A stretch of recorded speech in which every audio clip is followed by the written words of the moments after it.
Bonjour mes chers élèves, vous avez eu des réactions sympas avec le paquet mystérieux qui traîne quelque part chez vous? Vous me raconterez, d'accord? Aujourd'hui, je vous propose de tester une technique japonaise qui s'appelle le shibori, qui est une technique de teinture normalement sur tissu, mais que nous allons pratiquer sur papier. Que ce soit sur papier ou tissu, la technique du shibori consiste à faire des pliages, parfois même attacher le support, pour ensuite le tremper partiellement dans l'encre et obtenir des tas d'effets sympas lorsqu'on déplie donc son papier ou son tissu. Évidemment, quand on travaille du papier, il faudrait a priori un papier de riz japonais qui est à la fois très fin, qui absorbe bien l'encre et qui est néanmoins très résistant. On ne peut pas faire ça avec le papier basique qu'on a à la maison, donc on va trouver une solution. Traditionnellement, les shibori étaient bleus, d'un magnifique bleu indigo parce qu'ils étaient faits avec une teinture qui s'obtenait facilement à l'époque. C'est une technique qui est très très ancienne et qui était donc la teinture d'indigo qui venait des feuilles d'un arbuste qui s'appelle l'indigotier. Vous aurez besoin de café en poudre, comme d'habitude faites un café assez fort pour avoir un joli marron, de jus de betterave. Je vous le montre parce qu'en fait la betterave cuite sous vide, alors c'est sous plastique, c'est pas l'idéal effectivement, mais par contre ça fait vraiment un très très beau jus. De colorant alimentaire, attention, parfois il existe une version pâteuse de colorant alimentaire. Vous voulez bien évidemment celui qui ressemble à de l'encre. Ça c'est une autre sorte de colorant alimentaire. Celui-ci pour le coup je vous recommande pas forcément de le manger. Par contre il fait un magnifique orange. Il faut le mélanger, c'est une poudre aussi, donc vous pouvez la saturer relativement, mais ensuite donner un petit coup de cuillère avant de l'utiliser, et de sopalin bien évidemment. Une fois que vous aurez terminé vos shibori multicolores, toutes ces encres qui vont rester dans vos petits godets, utilisez-les pour peindre, tout simplement.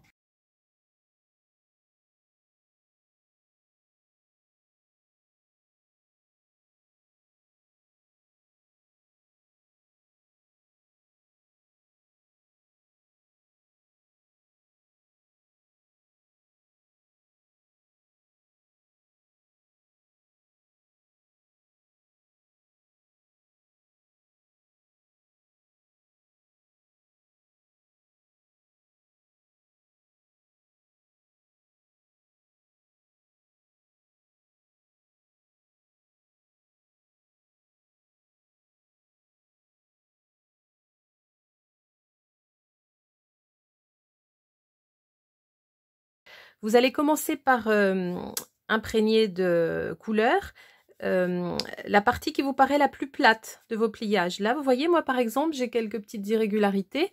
Donc je vais aller de ce côté parce que c'est bien plat et donc chacun des plis va absorber l'encre de la même façon. L'important, c'est de ne pas aller jusqu'au bout, hein. Évidemment, il faut qu'il reste un petit peu de blanc. Et puis après, on peut tester un deuxième côté et voir si ça nous fait des sortes de croisillons. Hop. Un petit peu moins, voilà. Alors après, évidemment, le plus délicat, c'est de rouvrir.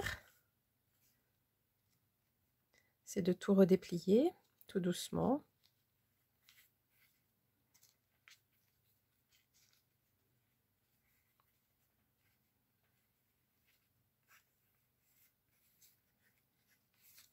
Ah, j'aime bien les petits points qui apparaissent entre les lignes.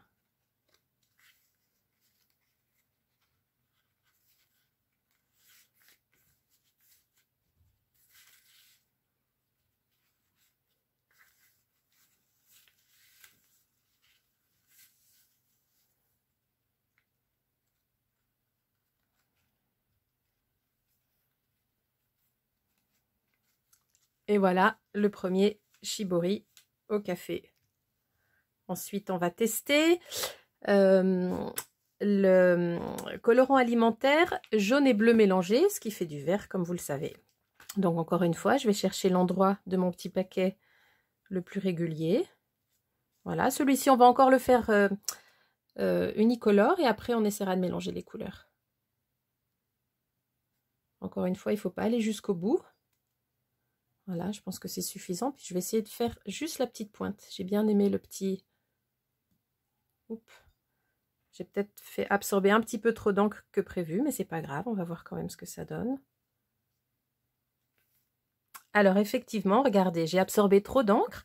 Donc en fait, une bonne partie de mon papier est entièrement vert. Par contre, c'est très intéressant ce qui se passe en haut. Je ne sais pas si vous le voyez, mais il y a même des espèces de petites auréoles bleues autour de chacune des formes vertes. Donc encore une fois, celui-là, il n'est pas franchement raté. Simplement, le prochain, il sera encore mieux parce qu'on va arriver à laisser plus de blanc entre les espaces. C'est normal, il faut s'entraîner. Et on va tester maintenant le jus de betterave. Alors, pour le jus de betterave, j'ai envie de prendre un petit paquet en rond parce que la betterave, c'est rond. Donc, je vais prendre ce petit paquet. Ce petit paquet, il a clairement un côté avec une surface où tous les plis sont au même niveau. C'est relativement plat. Par contre, de l'autre côté, vous voyez, ça fait un creux à l'intérieur. Donc, évidemment, si j'essaye de toucher que la surface de mon petit verre de jus de betterave, tout ce qui est au fond n'aura absolument pas d'encre, à moins que je l'enfonce complètement et auquel cas, j'aurai un papier tout rose, ce qui nous est arrivé un petit peu avec le verre. Donc, du coup, je prends bien ce côté qui est plus plat. Et cette fois, je vais essayer de ne pas le tremper trop. Alors, il glisse. Donc, ce que je vais faire, c'est que je vais prendre... Ah non, ça marche pas mieux avec la pince à linge. Donc, on va essayer comme ça. Voilà. Hop.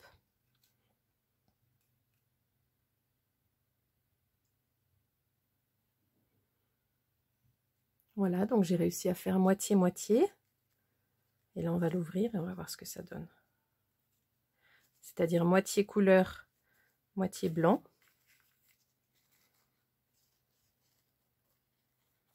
Ça sent bon le jus de betterave en plus.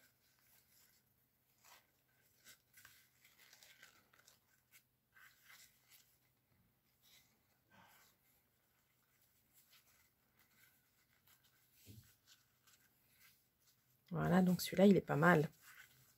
Alors celui-ci, une fois sec, vous pourrez le replier de la même façon ou d'une façon différente et refaire un tout petit point d'une couleur différente au centre, par exemple. Ça serait pas mal. Une fois sec.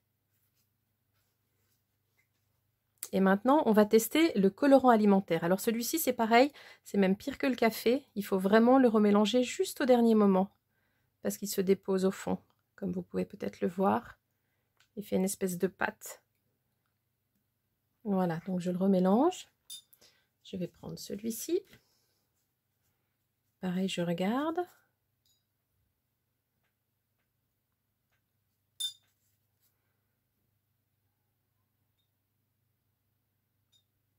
Et celui-ci, j'ai envie de le tester en bicolore.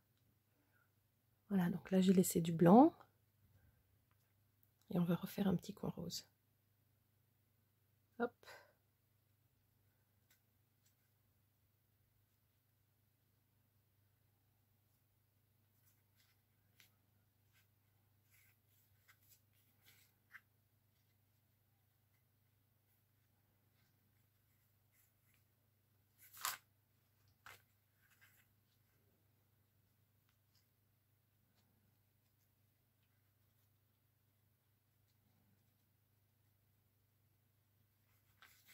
Il faut y aller tout doucement pour les ouvrir, bien évidemment. Voilà. Hop. Shibori, inspiration africaine. On va passer au suivant. Ayez du papier journal tout autour de votre table de travail, comme ça vous pouvez le poser dessus pour sécher. Et ensuite, on va tester le bleu colorant alimentaire.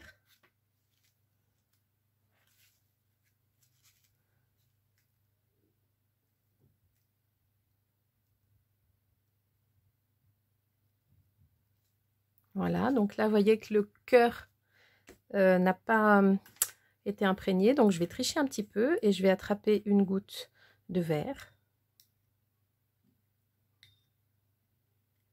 Ou alors, je vais dérouler un petit peu.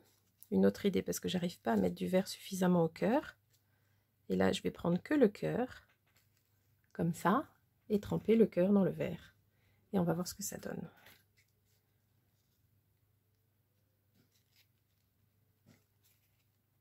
Ça fait très plume de pan.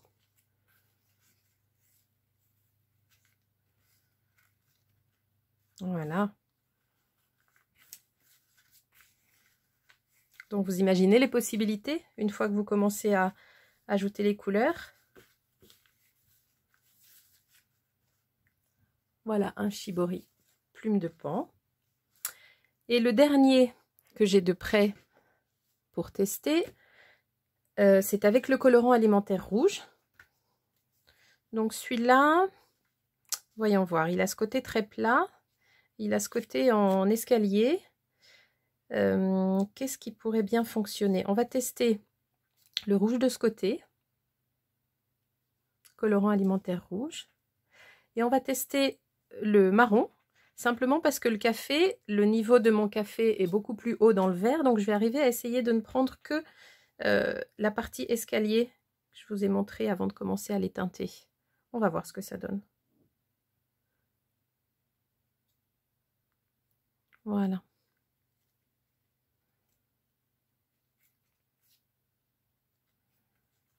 Ah, pas mal. Alors, il est très mouillé celui-ci, donc très fragile.